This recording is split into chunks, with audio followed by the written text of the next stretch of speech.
Okay, so we have time for a few questions. I have a few of my own, but think amongst yourselves if you have questions you want to surface for the room.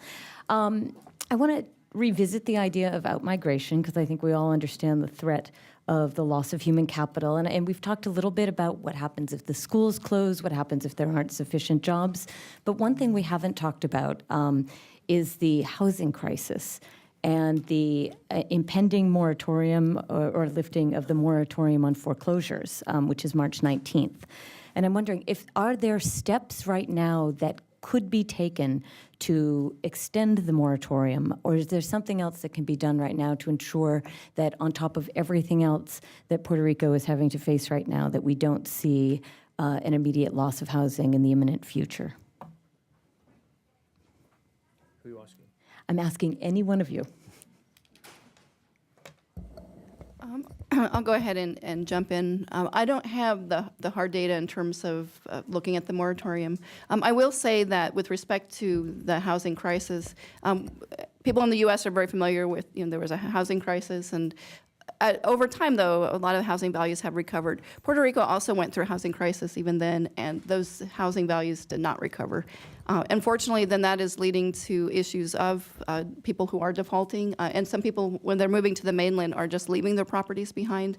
So that is leading to a stock of housing, which is going to keep property values down and also has negative effects for the construction industry. With respect to delaying the moratorium, to me it sounds like a very positive idea. How does one get that to happen? That I don't know, other than going through some of our elected officials. Anyone else want to? Well, I think we should turn the question to our ex-banker in our midst. But I would say that this is a very good point and hasn't received enough attention in the debates that I followed. But it's a further example of why austerity doesn't work, because austerity is a driving, forcing mechanism for the downward spiral. And if you insist that people, if you insist on on foreclosures, for example, in this kind of situation, you just exacerbate every single one of the mechanisms we've talked about. So. And in addition, we all have agreed that unless and until the overall debt of Puerto Rico is properly and completely restructured, which is the mechanism which is under PROMESA, but that is some ways off, then you're not going to have real recovery, and it's going to be very hard for housing prices to come back up, and so people are going to be stuck with mortgages and stuck with rents that they cannot pay. So yes, I am in favor of that, not in isolation, but as part of these overall package of measures that we've talked about. But you have to get the macro level debt of Puerto Rico restructured as soon as you can in order to really get us back on a path to recovery. Thank you. Yeah, no, and now it's my ex-banker talking. But from what I remember from the figures of the debt or the mortgages, there was a moratorium for 3 months. And we were all very worried. I think they expired at the beginning of January, at the end of December. And then what I gathered, they, in some cases, extended a little more. I think the numbers are actually not that bad, to be quite honest. But I think going forward, from what I've seen and what I can tell you, there are a few projects on the island for the rebuilding of some of these communities, some of these houses. There's a lot of development needs, but there are a lot of programs and folks looking for funding to do these. And I think once we get that, I think we might, in some cases, we might be able to get a little bit more of the moratorium. But from that, we'll probably see a better movement towards, I guess, repayment and I guess a more stable, more stable future for those homeowners. But to be honest, I think it's been very good, the fact that, yes, we have been able to extend it.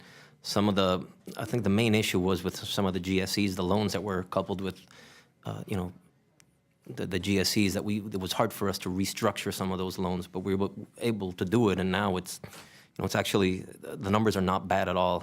It's just going forward that we need to work on. All right, thank you. I also, Richard, I was very moved by your advocacy on behalf of small business owners, because these are, of course, conditions that tend to privilege multinationals and larger corporations who can sustain losses over a period of time. I'm wondering, as you look at sort of regional competitors who have more low-wage economies, such as the Dominican Republic and Cuba, what sort of investment should be made right now in Puerto Rico's economy that can help sustain and shore up these small businesses? Infrastructure, our energy infrastructure is key. There's just no doubt about it. I can sit down and debate hotels and tourism and real estate all you want, but energy is key right now for us to just start having a sustainable and reliable system, to have folks from overseas come, businesses to come in and say, you know what, it's actually now a viable plan to establish myself in Puerto Rico. That's I think key, is just the energy infrastructure is such a big player, which is why we need to have other options. We need to start looking at other opportunities to how to make it reliable, because that's what's really going to carry us into the future. And I think Simon touched on it. The cheaper electricity for us would mean a whole world of change on the economic spectrum, to be honest. So I think that more than anything is the primary driver. And from that, the sky's the limit. So. Okay. I think Bernie Sanders, Senator Sanders made a very good point, which is you want to avoid disaster capitalism. You don't. Nobody wants to look back in 10 years and say, oh my goodness, all that was created was this tremendous profit opportunity for a very few people. And I think the good news is that if we're careful and if we have an open enough discussion, you can find ways to improve the electricity situation in a way that you won't get that kind of disproportionate upside for a few people. Having the federal government insure the risk, bear the downside risk, I think would be entirely appropriate. And the federal government should therefore get a cut of the upside and share that back with the people of Puerto Rico. That will be one very good way to arrange that. How much federal government involvement we can get in terms of dollars remains to be seen. Great. Okay, do we have any questions in the room? In the back. Hi, my name is Gretchen Sierra Zarita. There is a growing feeling in Puerto Rico that the future of the island rests not with the government, not with the federal government even, but with the growth of homegrown industries that may be incentivized by federal incentives and local incentives, but basically homegrown industries. My questions are primarily to Mr. Johnson. Mr. Johnson, I see that you have a lot of expertise with innovation and you have a background in cryptocurrency. I'd like to know, what do you see, and also with disaster and resiliency issues, I would like to know, what do you see for Puerto Rico as possible areas of innovation? What are your views about cryptocurrency developments that are currently going in Puerto Rico by way of people that are moving to Puerto Rico from cryptocurrency holders or transactors? And whether they will be actually doing something in Puerto Rico.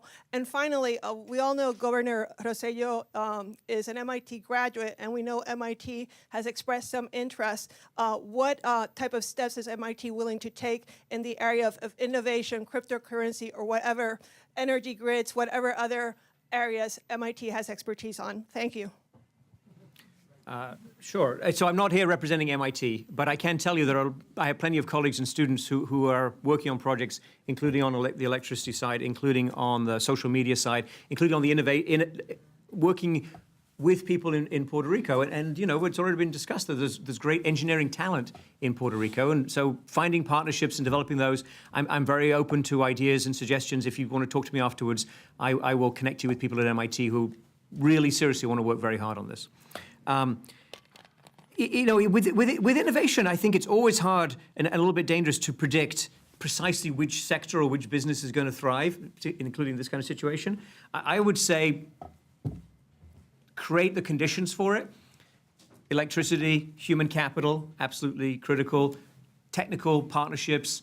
Let's see who we can get to invest in terms of local investments and also other companies that want to take advantage, that want to create high productivity jobs, that want to put back into the community.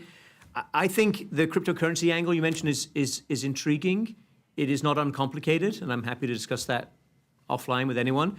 But that may be something that develops, and there are a number of other jurisdictions around the world that are looking at that. But I think more broadly, it's strengthen the human capital, good education, tie that into technical communities, provide cheap electricity. And really good things, amazingly good things will happen in Puerto Rico if we can get there, and that getting there requires getting through the debt restructuring.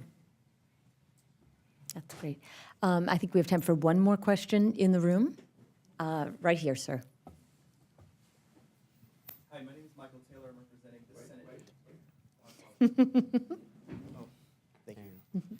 My name is Michael Taylor. I'm representing the Senate Help Minority Office. My question is more on the political side. What is being done to increase the pressure on Congress and the president as we're about to see what the new fiscal year budget holds to make sure that Puerto Rico has a place in that budget so that it doesn't get lost in the 24-hour news cycle and we move on to the next story? It's an excellent question. Who would like to take a cut at this? Simon? So I think that this is the moment of opportunity. I think the pressure has been a little bit better since Promesa, when it was actually very hard to get engagement and very hard to get money. There was no federal government money in the Promesa legislation. So the hurricane at least has focused people's attention a little bit more on that. But there's a big gap, which you've heard very clearly today, between the genuine needs of the island and what Congress is prepared to deliver. And I really think it's only going to be outside pressure convincing Republicans and Democrats to move in this direction. I do think that teachers have got a disproportionate role to play, because not only are teachers on the front line of what's happened in Puerto Rico, they're also on the front line of what's happening in Florida and other places where the kids are coming in and the public schools are becoming more crowded. And I think there are opportunities, I'm happy to discuss them with you, to document that, to tell those stories, to build that narrative, and to do that in a continuous way. So, as you said, the news cycle doesn't just push it aside, because this is an ongoing, continuous, dramatic, human disaster for the children and their families, and the teachers are the ones who see this much more clearly. So respectful ways, appropriate ways to show that and to demonstrate that and to put that before Congress, I think the teachers are, I don't know anyone else who has any possibility of speaking to that in a way that would get the same amount of respect. And I'm going to take a point of privilege here as moderator and actually call on one of my trade unionist fellows, Alvin from SCIU. Did you want to take a hit at this? You need a microphone. Yeah, and I need a mic. Mm-hmm.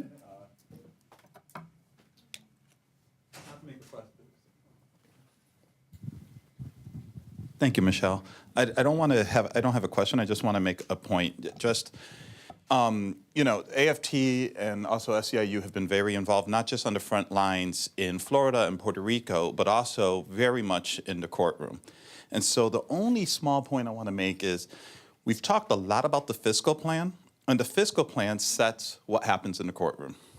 Just to be clear, the fiscal plan, though, is a political document. And so if you're relying on the lawyers to fix all this, don't. Rely on the pressure and the information you're getting, moving this out so that the fiscal plan is moved in such a way that it actually makes sense and that the actions that are taken to affect Congress also affect that plan. That's it. Thank you.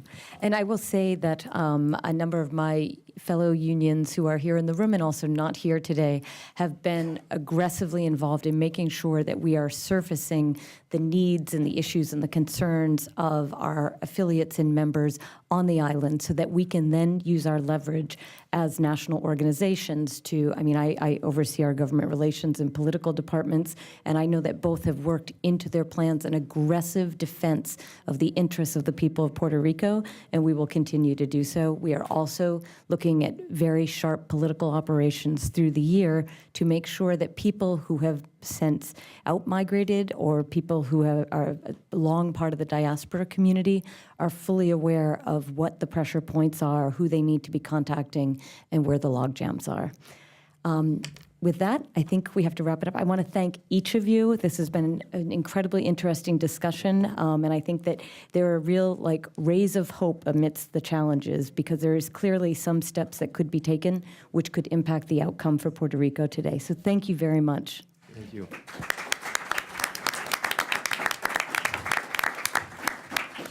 And the education panelists should come to the front.